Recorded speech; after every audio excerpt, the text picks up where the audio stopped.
आज की क्लास में स्टूडेंट हम डिस्कस करेंगे कंसेप्ट ऑफ ऑर्बिटल। ठीक है, तो लास्ट क्लासेस में आपने देखा होगा कि जैसे ही डी ब्रोगली ने डोल नेचर ऑफ मैटर बताया, ठीक है, हेजनबर्ग अनसर्टेनिटी प्रिंसिपल, तो उन प्रिंसिपल्स का क्या इफेक्ट पड़ा कि ये माना गया कि भाई पहले इलेक्ट्रॉन को जो पार्टिकल नेचर कंसीडर किया जाता था, अब इलेक्ट्रॉन का पार्टिकल नेचर भी होता है और वेव नेचर भी होता है। और ये भी पता चला कि इलेक्ट्रॉन की पोजीशंस एक फिक्स नहीं होती है, इलेक्ट्रॉन्स की पोजीशंस फिक्स नहीं होती है। तो उसके बाद आया हमारा wave mechanical model of the atom, wave mechanical model of the atom. ठीक है, अब क्या कंसीडर करते हैं इस मॉडल के अंदर हम कि जैसे ये न्यूक्लियस है हमारा और इलेक्ट्रॉन, जैसे पहले बोर ने बताया था कि भाई इसके अराउंड सर्कुलर पाथ में रिवॉल्व करेगा। अब ऐसी पॉसिबिलिटीज को हम कंसीडर नहीं करते हैं। एक्चुअल में इलेक्ट्रॉन तो क्या है, एक वेव की तरह है, पार्टिकल भी है और वेव की तरह। अब इलेक्ट्रॉन एक कॉन्टिन्यूअसली मूविंग वेव की तरह है, वो एक जगह पे फिक्स नहीं रहेगा, वो ऐसे ऐसे वेव की फॉर्म में घूमता रहेगा न्यूक्लियस के अराउंड में। ठीक है, कभी वो न्यूक्लियस के नजदीक चला जाएगा, कभी न्यूक्लियस से वो दूर चला जाएगा। ठीक है, तो electron continuously moves around the nucleus in the form of wave. The position of the electron can not be fixed around the nucleus. ठीक है, तो अब इलेक्ट्रॉन की पोजीशन फिक्स नहीं है न्यूक्लियस के अराउंड में, तो हमें पता है इलेक्ट्रॉन घूम रहा है न्यूक्लियस के अराउंड में, उसकी पोजीशन फिक्स नहीं है। तो हम ऐसे नहीं कह सकते कि इलेक्ट्रॉन एक जगह के ऊपर फिक्स है। तो अब क्या माना जाता है कि एक्चुअल में इलेक्ट्रॉन कहाँ पे है, कैसे बताएंगे? तो अब यहाँ पे एक वर्ड यूज किया जाता है, प्रोबेबिलिटी। प्रोबेबिलिटी, ठीक है, कि हम ये कह सकते हैं भाई यहाँ पे इलेक्ट्रॉन के मिलने की पॉसिबिलिटी है, यहाँ पे इलेक्ट्रॉन के मिलने की प्रोबेबिलिटी है। या इलेक्ट्रॉन अब हो भी सकता है और नहीं भी हो सकता। इलेक्ट्रॉन के मिलने की प्रोबेबिलिटी न्यूक्लियस के इतने नजदीक भी हो सकती है और इलेक्ट्रॉन के मिलने की प्रोबेबिलिटी इतनी दूर भी हो सकती है। तो अब हम इलेक्ट्रॉन की पोजीशन को फिक्स नहीं करा रहे हैं कि भाई इलेक्ट्रॉन यहाँ पे है, जैसे कि बोहर ने बताया था कि इस सर्कुलर पाथ में ही इलेक्ट्रॉन मिलेगा। अब ये पॉसिबिलिटीज रिजेक्ट हो गई हैं। इलेक्ट्रॉन न्यूक्लियस के बिल्कुल नजदीक भी हो सकता है, प्रोबेबल है, प्रोबेबिलिटी है कि वो न्यूक्लियस के नजदीक हो, और इलेक्ट्रॉन न्यूक्लियस से दूर भी होता है। ठीक है, तो अब एक्चुअल में हम क्या बताएं कि इलेक्ट्रॉन कहां पे है? ठीक है, तो उसी को बताने के लिए, उसी प्रोबेबिलिटी को बताने के लिए हम एक वर्ड यूज करते हैं जिसको बोलते हैं ऑर्बिटल। ऑर्बिटल क्या बताता है कि हम इलेक्ट्रॉन के अराउंड में एक ऐसा स्पेस मान लेते हैं, एक ऐसी बाउंड्री मान लेते हैं, हम न्यूक्लियस के अराउंड में एक ऐसी बाउंड्री मान लेते हैं कि जिसमें हम ये कंसीडर कर सके कि भाई इलेक्ट्रॉन के मिलने की पॉसिबिलिटी इस बाउंड्री के अंदर अंदर है, कि इलेक्ट्रॉन की मिलने की पॉसिबिलिटी इस बाउंड्री के अंदर मैक्सिमम है। प्रोबेबिलिटी क्या है उसके अंदर? मैक्सिमम। उस बाउंड्री को ही क्या बोलते हैं? ऑर्बिटल। कि न्यूक्लियस के अराउंड में एक ऐसी बाउंड्री, न्यूक्लियस के अराउंड में एक ऐसा स्पेस जिसके अंदर इलेक्ट्रॉन के मिलने की पॉसिबिलिटी या इलेक्ट्रॉन के मिलने की प्रोबेबिलिटी मैक्सिमम हो, उसको बोलते हैं हम ऑर्बिटल। ठीक है, तो ऑर्बिटल को कैसे डिफाइन करते हैं? The shape, size and the direction of space. कि न्यूक्लियस के अराउंड में जो स्पेस है उसका साइज, उसकी शेप और उसकी डायरेक्शन, ठीक है, जिसके अंदर इलेक्ट्रॉन के मिलने की प्रोबेबिलिटी मैक्सिमम हो, उसको बोलते हैं ऑर्बिटल। कि इलेक्ट्रॉन के अराउंड में ऐसा स्पेस, ठीक है, जिसके अराउंड में इलेक्ट्रॉन के मिलने की पॉसिबिलिटी क्या हो? मैक्सिमम, उसको बोलते हैं ऑर्बिटल। ठीक है, तो समझ में आ गया ऑर्बिटल क्या होता है। इसके बाद अब नेक्स्ट हमारा टॉपिक है क्वांटम नंबर्स। क्वांटम नंबर की हम बात करें तो उससे पहले ये बता देता हूं मैं आपको कि किसी भी एटम के अंदर लार्ज नंबर ऑफ ऑर्बिटल्स होते हैं, very large number of orbitals. Electron किसी भी एटम के अंदर लार्ज नंबर ऑफ ऑर्बिटल्स होते हैं और ये इन ऑर्बिटल की साइज, इनका शेप, इनकी ओरिएंटेशन, ठीक है, ये सबकी डिफरेंट होती है। ठीक है, इलेक्ट्रॉन किसी भी एटम के अंदर लार्ज नंबर ऑफ ऑर्बिटल होते हैं, उनकी शेप भी अलग होती है, साइज भी अलग होता है, ओरिएंटेशन भी अलग होता है। ओरिएंटेशन का मतलब वो एक्स एक्सिस के अलोंग है या वाई एक्सिस के अलोंग है, जेड एक्सिस के अलोंग है, ठीक है। तो इन सब का अलग होता है। अब इनमें डिफरेंशिएट करने के लिए, इन ऑर्बिटल्स के अंदर डिफरेंशिएट करने के लिए हमें कुछ पैरामीटर तो चाहिए कि जिससे हम बता सके कि ये ऑर्बिटल अलग है और ये ऑर्बिटल अलग है और ये ऑर्बिटल अलग है। इन ठीक है, तो in large number of orbitals को डिस्टिंग्विश करने के लिए, इनको सेपरेट तरीके से स्टडी करने के लिए हमें कुछ तो ऐसे पैरामीटर चाहिए जिनके बेस पे हम इन ऑर्बिटल्स को डिस्टिंग्विश कर सकें, ठीक है। तो उन्हीं सेट ऑफ पैरामीटर्स को बोलते हैं क्वांटम नंबर्स, ठीक है।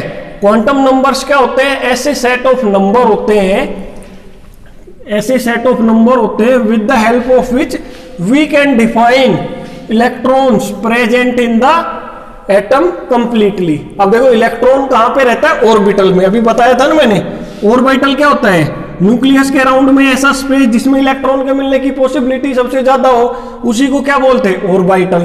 तो इलेक्ट्रॉन को स्टडी करने का मतलब ऑर्बिटल को स्टडी कर रहे हैं, ऑर्बिटल को स्टडी करने का मतलब इलेक्ट्रॉन को स्टडी कर रहे हैं।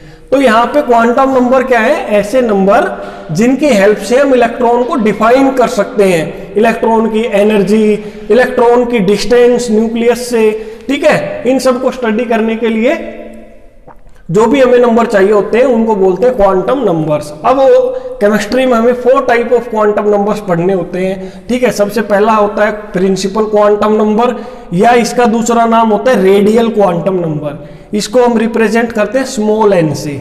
सेकंड क्वांटम नंबर उसको एजीमुथल क्वांटम नंबर बोलते हैं, या इसका दूसरा नाम होता है एंगुलर मोमेंटम क्वांटम नंबर। इसको रिप्रेजेंट किया जाता है स्मॉल एल से, ठीक है। थर्ड जो क्वांटम नंबर है that is magnetic quantum number, जिसको रिप्रेजेंट किया जाता है स्मॉल एम से। और ये लास्ट, ये इन से सबसे अलग होता है, जिसको बोलते हैं स्पिन क्वांटम नंबर। इसको रिप्रेजेंट किया जाता है स्मॉल एस से, ठीक है। तो क्वांटम नंबर बेसिकली हमें क्या बताते हैं? इलेक्ट्रॉन से रिलेटेड जो भी इंफॉर्मेशन है वो किससे मिलते हैं?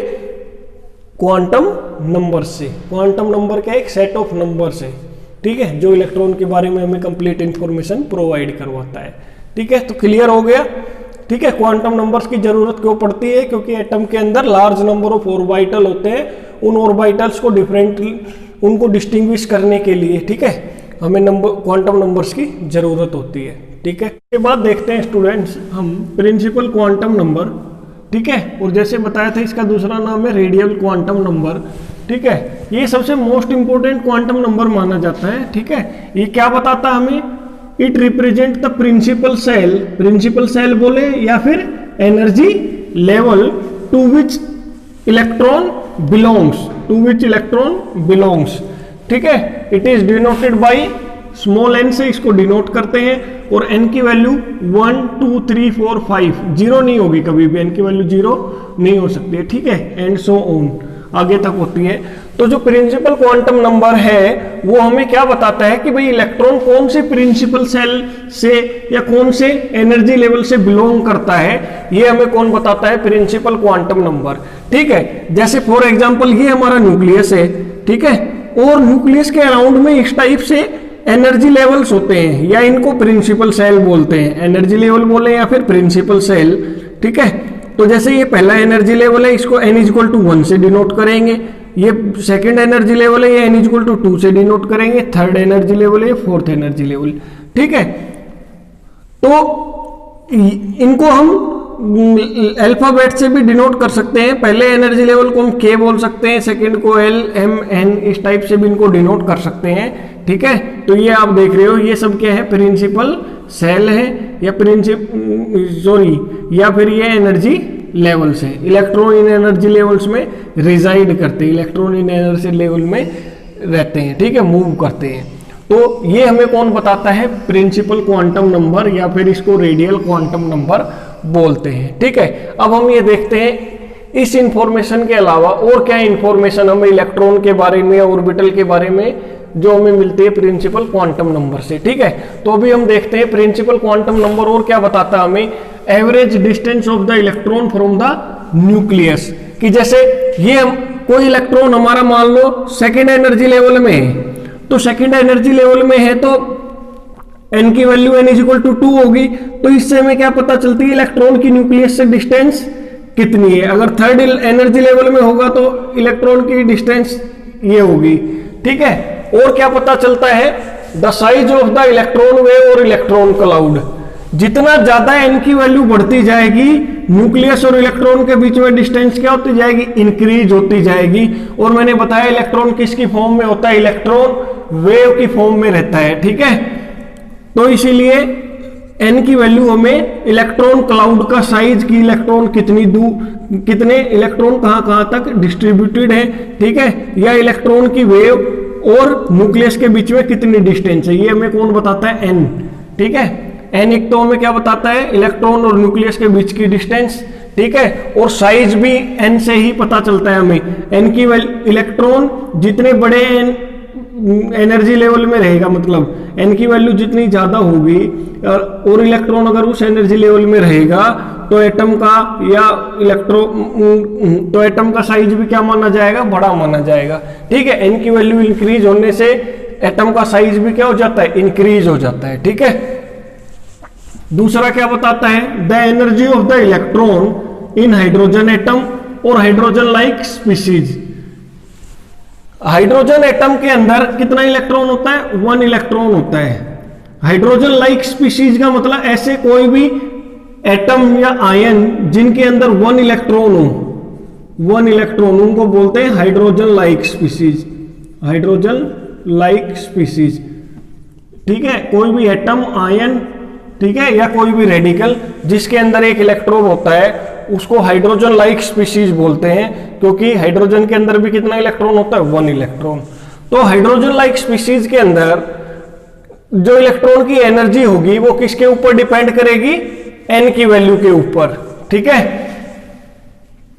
और अगर कोई स्पीसीज हाइड्रोजन लाइक नहीं है, किसी में हाइड्रोजन लाइक नहीं होने का मतलब जिसमें नंबर ऑफ इलेक्ट्रॉन 1 से ज्यादा है, तो उस केस में n हमें एग्जैक्ट वैल्यू नहीं बताता है एनर्जी की, n हमें अप्रोक्सीमेट वैल्यू बताएगा एनर्जी की, ठीक है। अगर कोई भी स्पीसीज हाइड्रोजन लाइक है, हाइड्रोजन लाइक होने का मतलब अगर उसमें केवल 1 ही इलेक्ट्रॉन है, उस केस में n हमें इलेक्ट्रॉन की एनर्जी की एक्यूरेट वैल्यू बताएगा, एग्जैक्ट वैल्यू बताएगा। लेकिन मल्टी इलेक्ट्रॉन के केस में, जिसमें ऐसा कोई एटम जिसमें 1 से ज्यादा इलेक्ट्रॉन है, उस केस में n की वैल्यू हमें अप्रोक्सीमेट एनर्जी बताएगी, ना कि एक्यूरेट एनर्जी, ठीक है। तो ये 2 इंफॉर्मेशन हमें पता चल जाती है, एक तो साइज पता चल जाता है, ठीक है, दूसरा हमें क्या पता चल जाता है, इलेक्ट्रॉन की एनर्जी पता चल जाती है। तीसरा क्या बताता है, n हमें बताता है number of orbital possible in a principal shell, कि जैसे पहली प्रिंसिपल सेल है, इस प्रिंसिपल सेल के अंदर कितने ऑर्बिटल होंगे ये कौन बताएगा, n, प्रिंसिपल क्वांटम नंबर।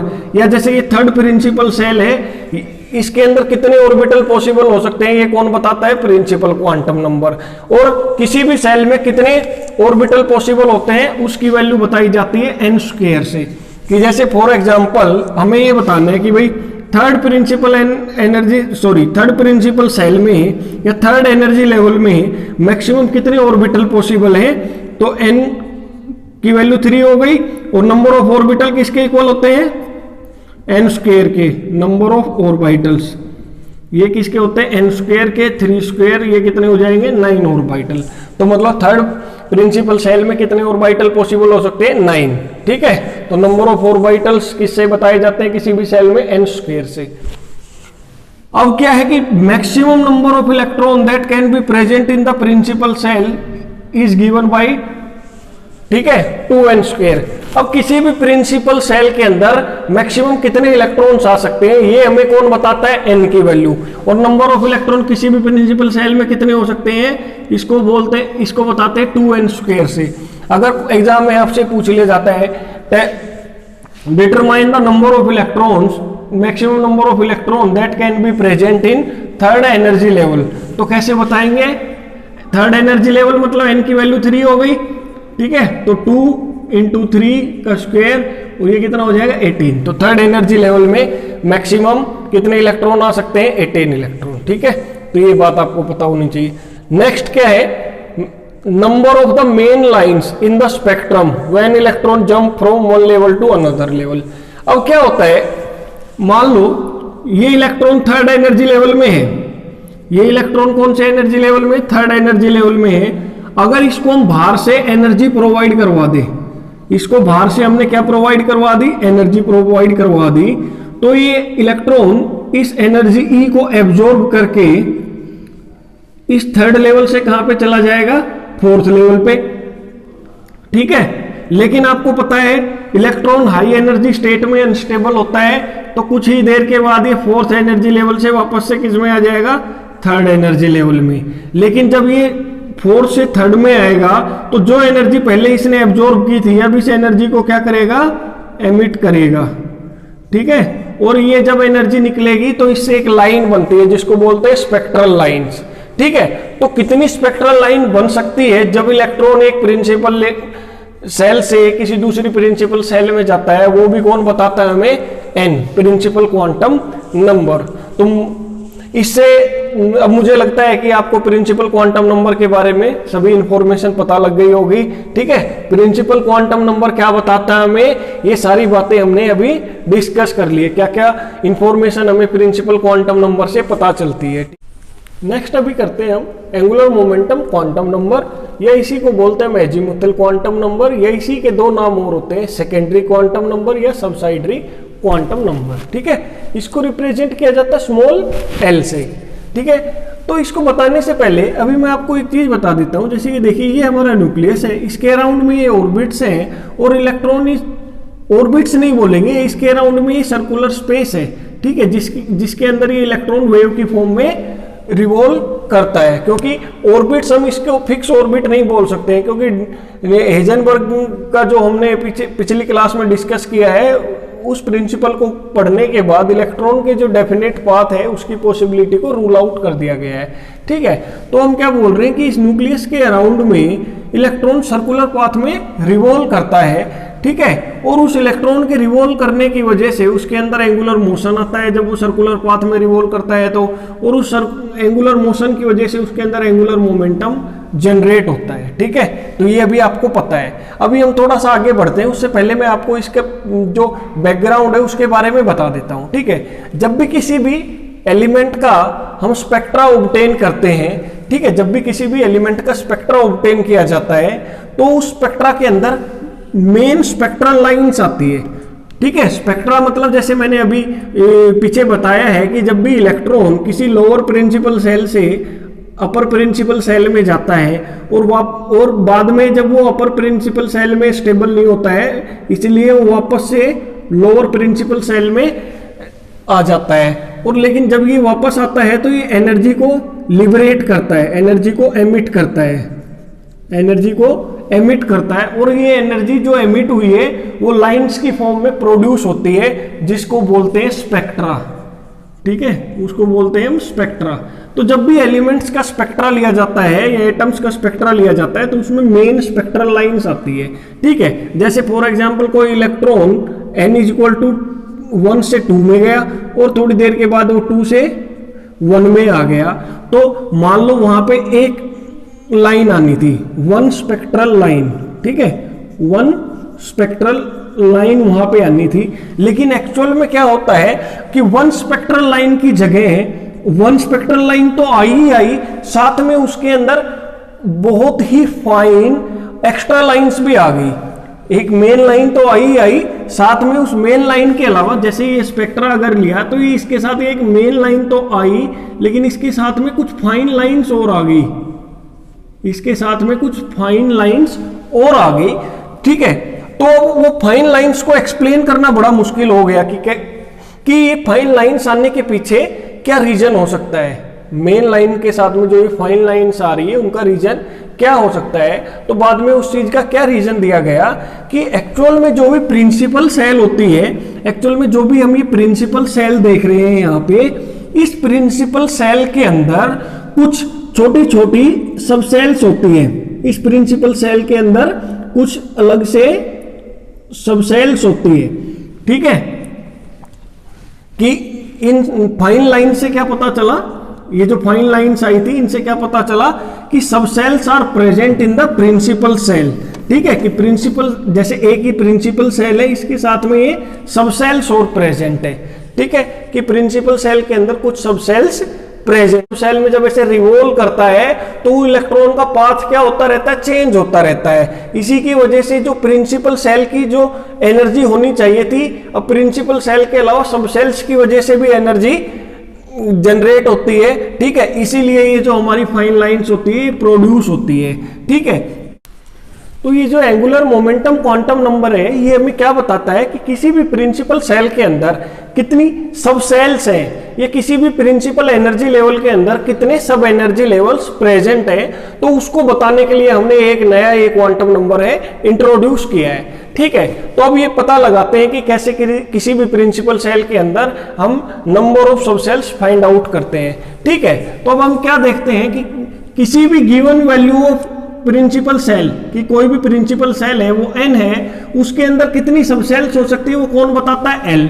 और l की वैल्यू कितनी हो सकती है, 0 से लेके n-1 तक। l की वैल्यू क्या हो सकती है, 0 से n-1 तक। फॉर एग्जाम्पल अगर n = 1 है तो l की वैल्यू क्या होगी, 0, क्योंकि अगर n की वैल्यू हमें गिवन रहती है तो l की वैल्यू कैसे निकालते हैं, एक तो 0 होती है और एक n-1। n की वैल्यू अगर 1 है तो एक तो l की वैल्यू 0 होगी और एक n-1। n क्या है यहाँ पे, 1 है, तो 1-1 करेंगे तो फिर क्या आएगा, 0 ही आएगा। तो कहने का मतलब n = 1 के लिए l की वैल्यू क्या हो जाएगी, 0। लेकिन n = अगर 2 है तो l की वैल्यू क्या होती है, 0 से n-1, तो एक तो 0 हो गई और n-1 कितना होगा, 2-1, तो एक तो 0 हो जाएगी और एक 1 हो जाएगी। n = 2 के लिए l की वैल्यू क्या हो जाएगी, एक 0 और एक 1। और n अगर 3 है तो l की वैल्यू क्या होगी, एक तो 0 होगी और एक n-1, तो n यहाँ पे 3 है, 3-1 कितना हो जाएगा, 2। तो 0 से लेके 2 तक जो भी वैल्यूज आती है वो हमारे l की वैल्यू होगी। तो 0 से 2 के बीच में क्या आता है, 1, तो एक 0 हो जाएगी, 1 हो जाएगी, 2 हो जाएगी। n = अगर 4 है तो l की वैल्यू एक 0 होगी और n-1, तो 0 से 4 तो 0, सॉरी n = अगर 4 है तो l की वैल्यू क्या होगी, एक तो 0 होगी, 0 से लेके n-1, n-1 का मतलब 4-3, सॉरी 4-1, तो ये कितना हो जाएगा, 3। तो 0 से 3 के बीच में जो वैल्यू होगी 1, 2, 3। ठीक है, तो ये वैल्यूज हो जाती है हमारी n = 4 के लिए। ठीक है, तो इस टाइप से हम, इसी तरह से हम किसी भी प्रिंसिपल सेल के अंदर कितनी सब सेल्स पॉसिबल हो सकती है वो हम पता लगा सकते हैं। कि पहली जो प्रिंसिपल सेल है उसके अंदर कोई भी सब सेल नहीं होती है। ठीक है, या एक सब सेल होती है जो l = 0 होती है। ठीक है, सेकेंड प्रिंसिपल सेल के अंदर 2 सब सेल होती है। तो इस टाइप से हम नंबर ऑफ सब सेल्स पता लगा सकते हैं किसी भी प्रिंसिपल सेल के अंदर। अब इन सब सेल्स को डेजिग्नेट, इनका नाम दिया जाता है। ठीक है, डेजिग्नेशन ऑफ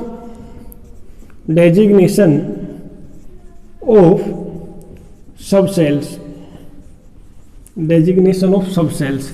अगर हमारी सब सेल l की वैल्यू यहाँ पे, यहाँ हम नेम लिख देते हैं या डेजिग्नेशन लिख देते हैं। l की वैल्यू अगर 0 है तो सब सेल को हम रिप्रेजेंट करते हैं स्मॉल s से।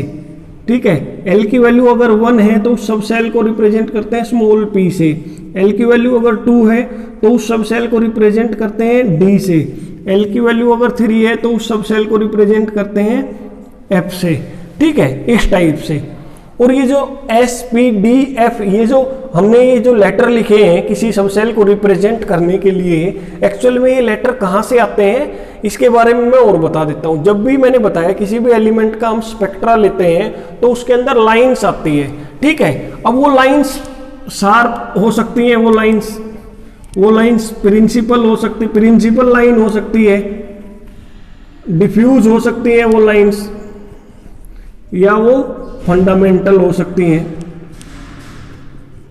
ठीक है, तो जो भी हमारी स्पेक्ट्रल लाइंस आती हैं, ठीक है, उन स्पेक्ट्रल लाइंस को हम नाम देते हैं, शार्प, प्रिंसिपल, डिफ्यूज, फंडामेंटल। तो उनका जो भी फर्स्ट लेटर होता है उसी के लेटर के हिसाब से हमने इन सब सेल्स की को डेजिग्नेट कर दिया है। ठीक है, अगर L इक्वल टू 0 है तो उस सब सेल को हम S से रिप्रेजेंट करेंगे, L इक्वल टू 1 है तो P से, L इक्वल टू 2 है तो D से, L इक्वल टू 3 है तो F से, इस टाइप से आगे हम रिप्रेजेंट करते हुए इनको चले जाते हैं। ठीक है, तो ये हमने देख लिया डेजिग्नेशन ऑफ सब सेल्स। तो अब थोड़ा सा एक और अच्छा पिक्चोरियल व्यू आपको मैं बता देता हूं कि जैसे फॉर एग्जांपल ये हमारा न्यूक्लियस है, ये यहाँ पे क्या है, प्रिंसिपल सेल है।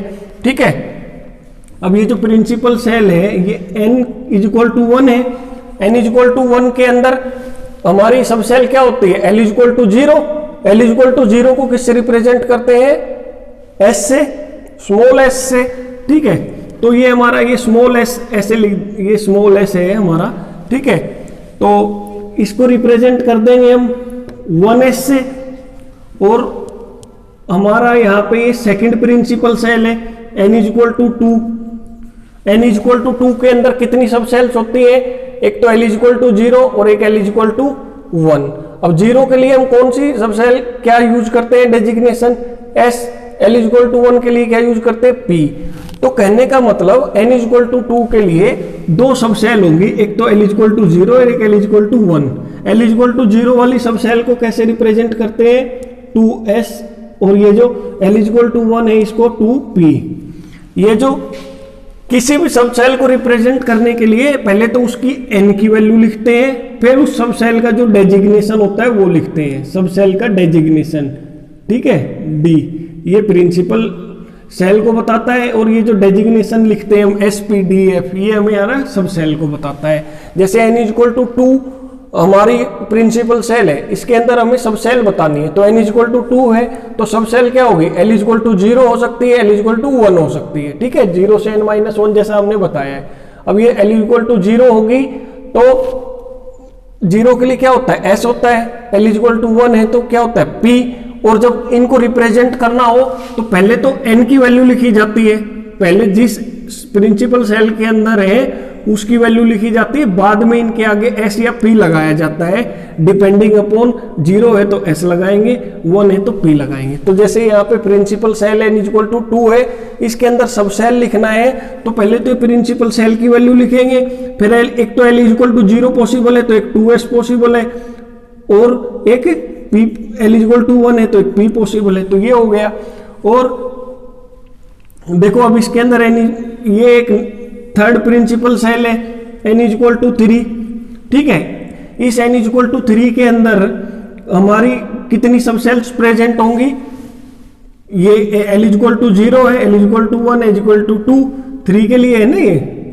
ठीक है, तो यहाँ पे 3s पॉसिबल है, 3p पॉसिबल है और 3d पॉसिबल है। तो n इक्वल टू 3 के लिए 3s सब सेल हो जाएगी, एक 3p हो जाएगी और एक 3d।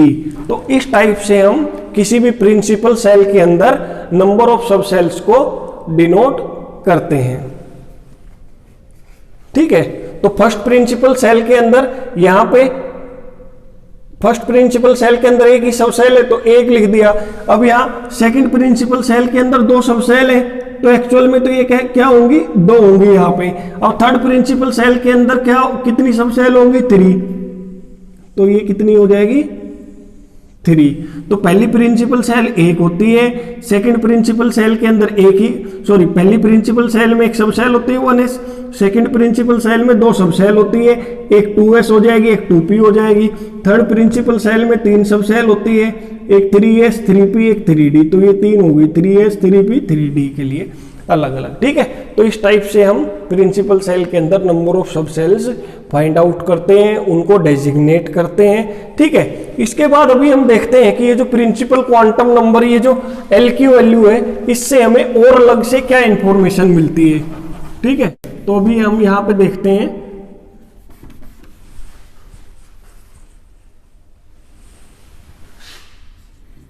Angular momentum quantum number, angular momentum quantum number tales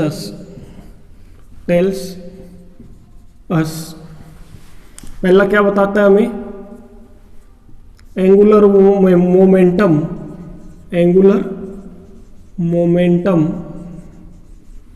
of the electron, angular momentum of the electron in a subshell, कि किसी भी सब सेल के अंदर जो इलेक्ट्रॉन है उसका एंगुलर मोमेंटम क्या होगा, उसके लिए जो फॉर्मूला है that is L is equal to under root L plus 1 H upon 2 pi.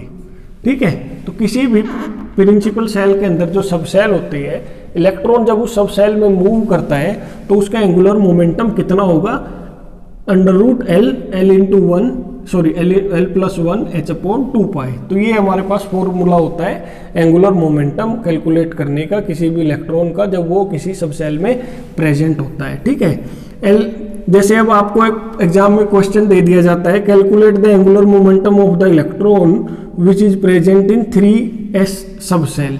तो 3s सब सेल में जब इलेक्ट्रॉन प्रेजेंट होगा तो यहाँ पे हमें क्या चाहिए, L की वैल्यू चाहिए। अब S है तो S के लिए L की वैल्यू क्या होती है, 0। तो कहने का मतलब जब इलेक्ट्रॉन, अब इस 0 को पुट करेंगे हम तो यहाँ पे क्या आएगा, इज इक्वल टू ये क्या बन जाएगा, 0। तो जब भी कोई इलेक्ट्रॉन 3s सब सेल में प्रेजेंट होगा तो उसका एंगुलर मोमेंटम क्या होगा, 0 होगा। ठीक है, उस सब सेल के अंदर।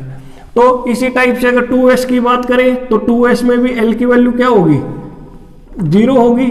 तो एंगुलर मोमेंटम क्या होगा इलेक्ट्रॉन का उस 2s सब सेल में, 0 हो जाएगा। 1s में भी क्या होगा, L 0 है तो एंगुलर मोमेंटम 0 हो जाएगा। कहने का मतलब 1s हो सब सेल या 2s या 3s या 4s, तो सभी s सब सेल के अंदर इलेक्ट्रॉन का एंगुलर मोमेंटम 0 होता है। ठीक है, अगर हम p की बात करें, 2p 3p 4p, इनके अंदर L की वैल्यू क्या होगी, 1। ठीक है, तो 1 इंटू 1 प्लस 1 और ये H अपॉन 2 पाई, तो ये वैल्यू आ जाएगी हमारे पास under root 2 H upon 2 pi. तो इलेक्ट्रॉन का एंगुलर मोमेंटम ये हो जाएगा। ठीक है, तो कहने का मतलब इलेक्ट्रॉन का जो एंगुलर मोमेंटम है किसी भी सब सेल में वो किसके ऊपर डिपेंड करता है, केवल L की वैल्यू पे, ना कि N की वैल्यू पे। N की वैल्यू पे डिपेंड नहीं करेगा, N की वैल्यू पे डिपेंड नहीं करेगा। ठीक है, किसके ऊपर डिपेंड करेगा, सिर्फ L की वैल्यू के ऊपर। तो ये बात आपको याद रखनी है। दूसरा L क्या बताता हमें, L रिप्रेजेंट द L, एक तो ये बताता है और आगे क्या बताता है, tells us the energy of the subshells, energy of the subshells. L की वैल्यू इंक्रीज होगी, अगर L की वैल्यू इंक्रीज होगी तो किसी भी सब सेल की एनर्जी भी क्या होगी, इंक्रीज। ये किसके बारे में बात कर रहे हैं हम, सब सेल के बारे में। किसी भी सब सेल में अगर L की वैल्यू इंक्रीज हो रही है तो उस सब सेल की एनर्जी भी क्या होगी, इंक्रीज होगी। तो सब S वाली जो सब सेल होती है उसकी एनर्जी सबसे कम होती है, P वाले की थोड़ी ज़्यादा, D की और ज़्यादा, और F वाली सब सेल की एनर्जी सबसे ज़्यादा होती है। तो ये सभी इंफॉर्मेशन हमें सब सेल के बारे में जो भी इंफॉर्मेशन है वो कहाँ से मिलती है, एंगुलर मोमेंटम क्वांटम नंबर से। ठीक है।